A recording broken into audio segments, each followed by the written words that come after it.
శివుడి మెడలో వాసుకి నాగు ఎందుకు ఉంటాడో ఎప్పుడైనా ఆలోచించారా? అది కేవలం అలంకారం కాదు. ఒక మహాత్యాగానికి ప్రతీక. సముద్ర మథనం సమయంలో దేవతలు మరియు అసురులు కలిసి అమృతం కోసం క్షీరసాగరాన్ని మథించారు. ఆ మథనానికి తాడుగా నిలిచింది వాసుకి నాగరాజు.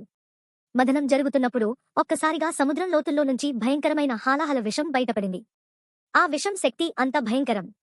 అది సృష్టిని మొత్తం నాశనం చేసే శక్తి కలిగింది. దేవతలు, అసురులు భయంతో వణికిపోయారు. చివరికి అందరూ పరమేశ్వరుడిని ఆశ్రయించారు. లోకాలన్నిటినీ కాపాడటానికి శివుడు క్షణం కూడా ఆలస్యం చేయకుండా ఆ హాలాహలాన్ని స్వీకరించాడు. విషం ఆయన శరీరంలోకి వెళితే సృష్టి సమతుల్యత కూలిపోతుంది. అప్పుడు పార్వతీదేవి తన అపారమైన ప్రేమతో, భక్తితో ఆయన గొంతును పట్టుకుని ఆ విషం కిందికి వెళ్లకుండా ఆపింది. అయితే విషం ప్రభావం భయంకరంగా పెరుగుతుండగా వాసుకి వినయంగా ముందుకు వచ్చి ఇలా అన్నాడు: ప్రభూ, నేను మీ సేవలో శాశ్వతంగా ఉండనివ్వండి. మీ గొంతు చుట్టూ చుట్టుకుని ఈ విషాన్ని నియంత్రిస్తాను. అలా వాసుకి శివుడి మెడలో శాశ్వత స్థానం పొందాడు. విషం అక్కడే ఆగిపోయింది. ఆ కారణంగా శివుడికి నీలకంఠుడు అనే నామం వచ్చింది.